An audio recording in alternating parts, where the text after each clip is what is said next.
নমস্কার বন্ধুরা, কেমন আছেন সবাই? আশা করি ভালো আছেন। আমিও ভালো আছি। 6, 10, 5, 65 বাচ্চাকে খাতায় লেখানোর সহজ নিয়ম।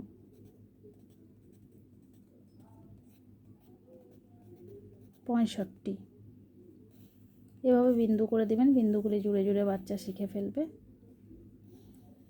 সংখ্যায় লেখার পাশাপাশি কিন্তু বাচ্চা লিখতে পারুক না পারুক, আমাদেরকে পাশে লিখে দিতে হবে 65 বানানটি।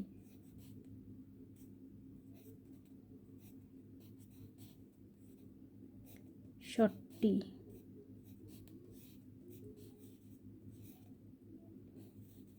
65 কয় 10 কতই হয়?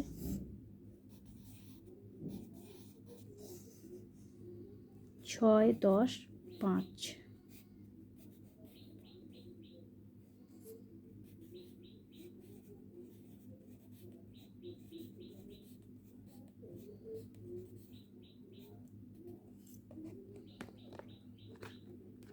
ভিডিওটি এ পর্যন্ত ভালো লাগলে অবশ্যই লাইক করবেন।